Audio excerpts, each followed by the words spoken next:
Мы сегодня почему-то думаем, что ингуши это такая целостная нация. Но это же неправда. Данный видеоматериал был изготовлен исключительно в познавательных и опровергательных целях, нисколько не призывает к разжиганию межнациональной розни. Никак не преследует цели унижения чести и достоинства по национальному признаку или отдельно взятой личности. Отнюдь не претендует на экстремизм и не побуждает к противоправным деяниям, запрещенных законодательством Российской Федерации и других государств. Считающий себя чеченцем Юни Успанов, один из активных апологетов антиингушской пропаганды, довольно часто в социальных сетях оставляет клеветнические и дискредитирующие ингушский народ недостоверные сведения в своих публикациях, комментариях, видеообращениях и эфирах. Вот как он высказался об ингушах в одном из среди многих своих ложных заявлений. Мы сегодня почему-то думаем, что ингуши это такая целостная нация. Но это же неправда. Это просто, я извиняюсь, что я на эмоциях говорю, но это уже чуть-чуть накипело. Я знаю, любой ингуш, это если честный ингуш, он подтвердит, как разнороднее нации, чем ингуши, сегодняшние ингуши. На Северном Кавказе нации не существует. Во-первых, это самая молодая нация. Этой нации максимум 150 лет. Это есть джайраховцы, ингуши, галгаи. Потом их начали переселять сюда, построили казачью линию, Асиновка, все казачьи станицы, и осколки чеченских тейпов, которые остались на этой стороне, которые перешли потом еще сюда, осколки чеченских тейпов, они стали называть себя галгаевцами. Действительно ли ингуши по своей ДНК и гаплогруппам являются разнородной нацией, имеющей в результате своего этногенеза высокую концентрацию содержания генотипов многих других разных наций? Послушаем то, что на этот счет говорит доктор химических наук, ДНК-генеолог Анатолий Клёсов. Кавказе. Так вот, ближе к ингушам. У них 88% в среднем это гаплогруппа J2. Она практически, получается, народ почти однородный. А вот если сравнить с чеченцами, у тех J2 ее немало, но вовсе не такое количество. У них примерно 50%. То есть 47-52% по разным выборкам.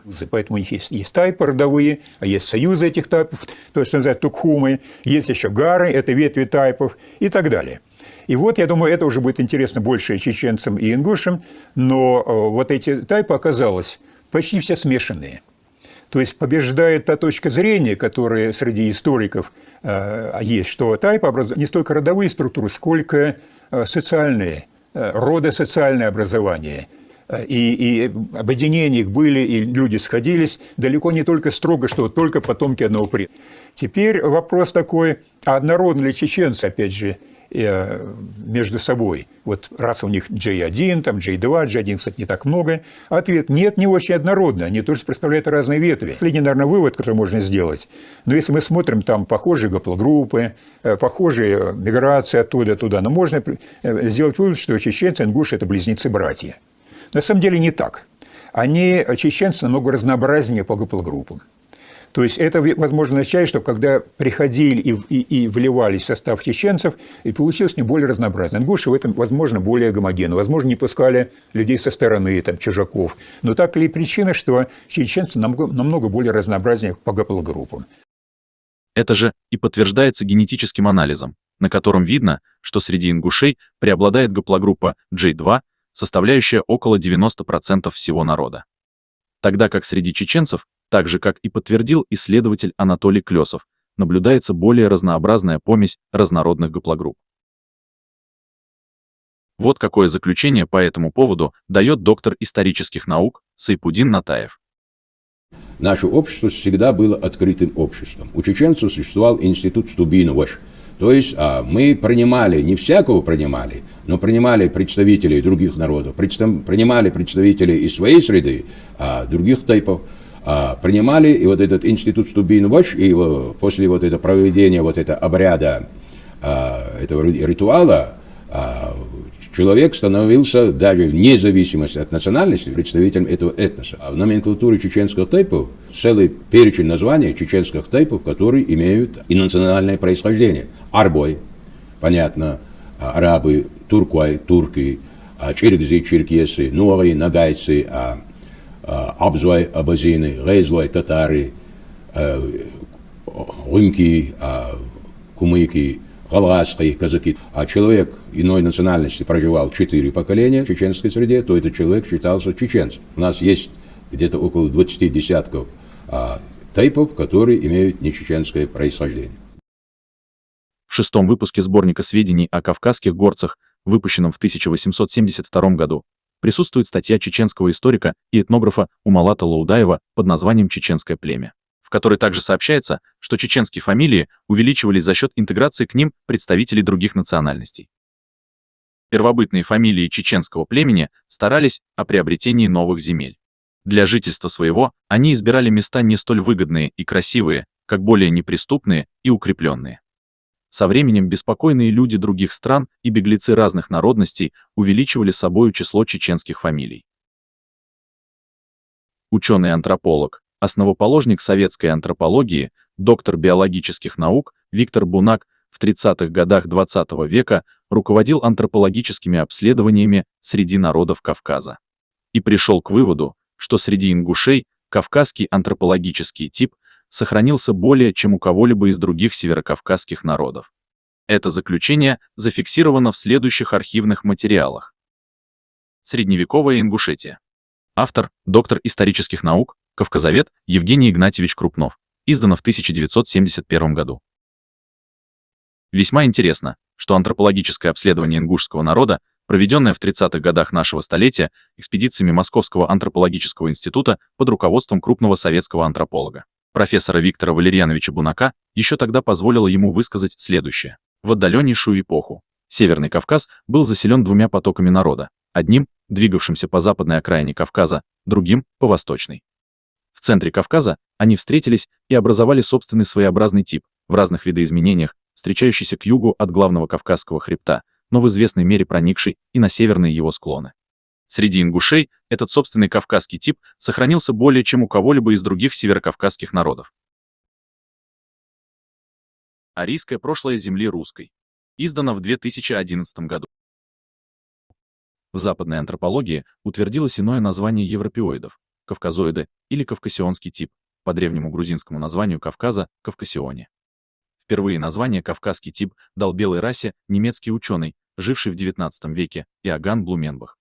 Он описал обнаруженный на Кавказе ископаемый череп, который в целом, по его мнению, соответствовал параметрам идеального палеоевропейца.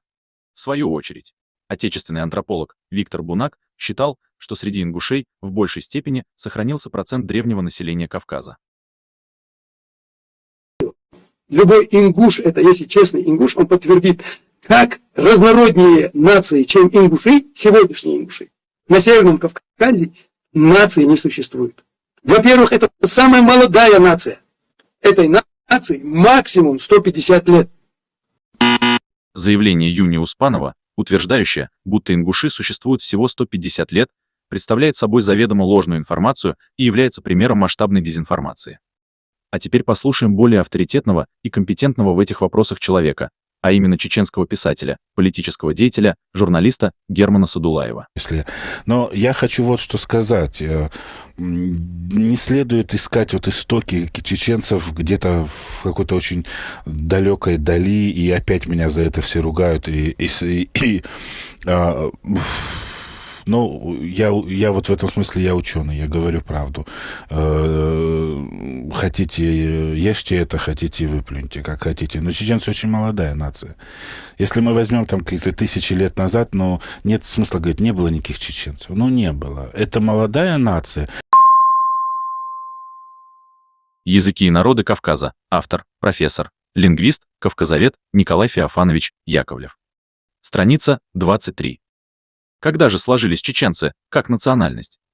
Со второй половины XVI века начинается миграция ингушских племен из Нагорной полосы на теперешнюю чеченскую плоскость. Причем одним из наиболее ранних выходцев на плоскость из всех вейнахов следует считать карабулаков или арштхойцев, полукочевников-скотоводов. Эта эмиграция вытеснила гребенских казаков с места их первоначального поселения по реке Сунжа, Затерек. Многочисленные нагорные племена из Нашаха, с верховьев Аргуна и из Чеберлоя вновь перемешались на плоскости, подпали под влияние соседних плоскостных культур – русской, кабардинской, ногайской, кумыцкой и калмыцкой, и дали в результате новую культурную область с новыми центрами, в которых сформировались новая культура и новый язык – чеченский. Исторический документ под названием «25 лет на Кавказе». Часть 2, автором которой является военный историк Кавказа Арнольд Зиссерман. Книга издана в Санкт-Петербурге в 1879 году. Приведем фрагмент данного труда, в котором говорится о предании касаемо формирования чеченского этноса, и что в этногенезе также отмечены и представители ингушского народа. Все сведения о происхождении и времени поселения чеченцев в этой стране ограничиваются несколькими изустными преданиями. Одни говорят, лет 200 тому назад князь Турла, владетель селения Мёхельда в дагестанском обществе Гумбет, отправился на охоту, дошел до Ханкала, вблизи берега Аргуна на плоскости, и построил себе здесь временный балаган из шкур. Кочевавшие в окрестностях калмыки окружили его и хотели взять, но он со своими людьми не только отразил, но даже прогнал их далеко и решился поселиться на этом месте. К нему присоединились несколько семейств из аргунских обществ, Шубут и Нашахой, значительные фамилии Черма из Дагестана и Акпшатой из Галгая на Асе. Каждой фамилии назначали особый участок земли, на протяжении во все стороны, куда стрела долетит, и так исподволь образовалось чеченское население, распространившееся по всей лесистой долине.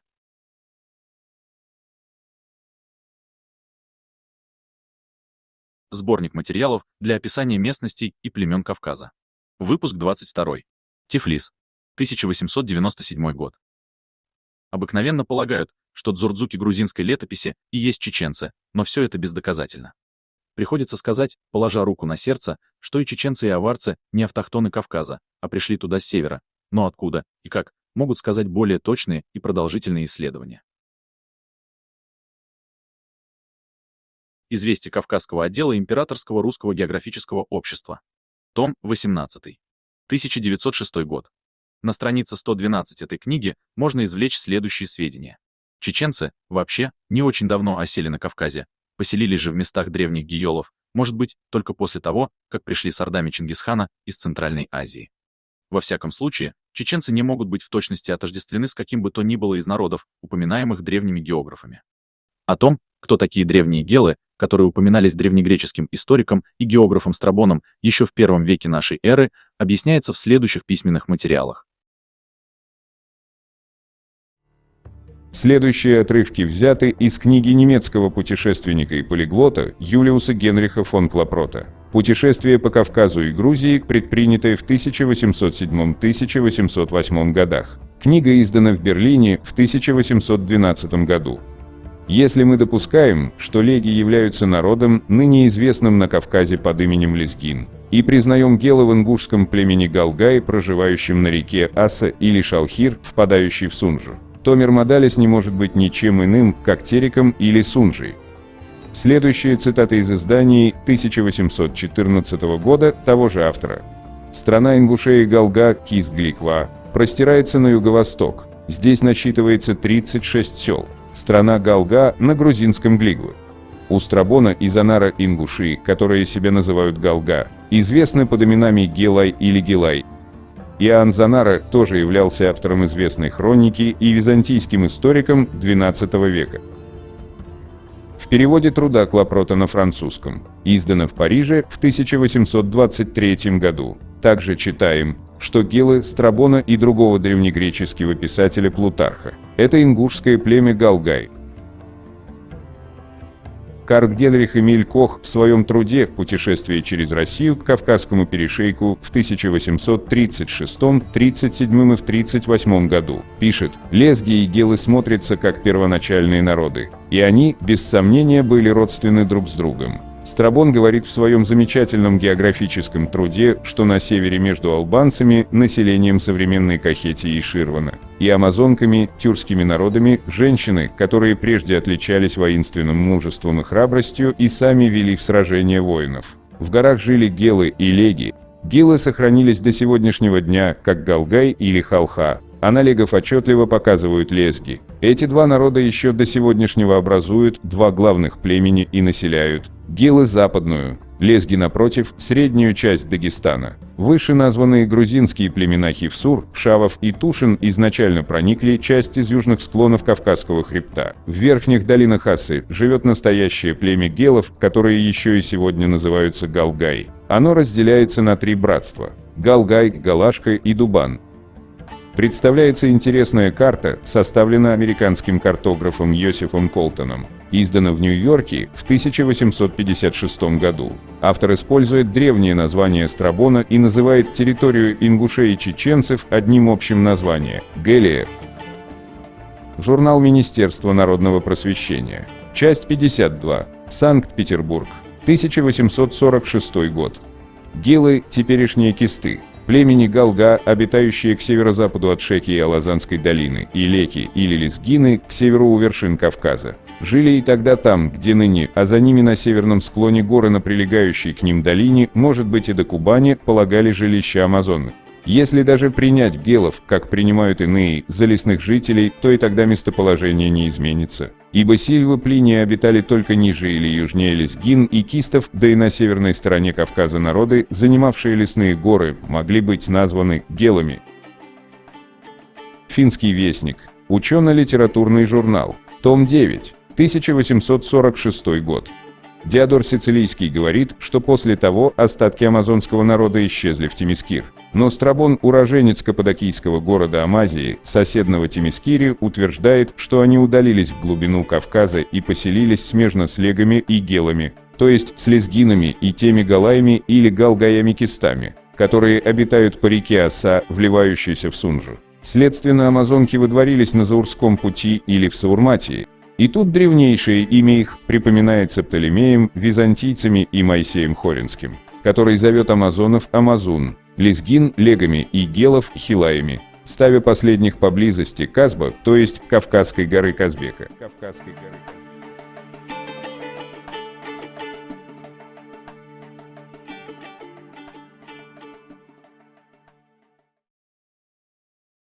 Таким образом, на основании продемонстрированных ранее фрагментов достоверных исторических источников, заключений авторитетных научных деятелей, а также неподдельных анализов ДНК, можно прийти к выводу, что голословные и нисколько несостоятельные заявления Юнии Успанова об ингушском народе, как о самой молодой и разнородной нации, не подразумевают под собой никакой истинной подоплеки, нисколько не имеют доказательной базы и нацелены на очернение и дискредитацию в адрес всего ингушского народа посредством использования лжи и клеветы.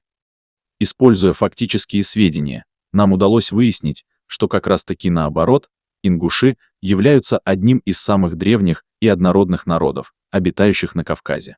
Целью данного видеоматериала отнюдь не является очернение чеченского народа и возвеличивание ингушского, вовсе нет, ни в коем случае это действительно братские народы, в отношении которых есть обобщающее понятие в войнах и много общего. Основной мотив приведенных фактов направлен лишь на разоблачение и опровержение нисколько не соответствующим действительности тезисов. К огромному сожалению, как среди чеченцев, признаться надо, так и среди ингушей и многих других наций есть немало таких персонажей, как, например, Юний Успанов, которые в своих заявлениях используют откровенную дезинформацию, применяют ложь и сфальсифицированные данные как инструмент по опорочиванию той или иной нации. Следовательно, если такие заявления представляют из себя набор неверных и искаженных сведений, то вполне целесообразно и дозволительно подвергнуть эти моменты разоблачениям и опровержениям. Применяя только достоверные контраргументы и приводя обоснованные доказательства в противовес несоответствующим действительности сведениям, для того чтобы ложь и введение в заблуждение можно было превратить в правдивую информацию, при этом нисколько не прибегая к оскорблениям и другим неприемлемым вещам.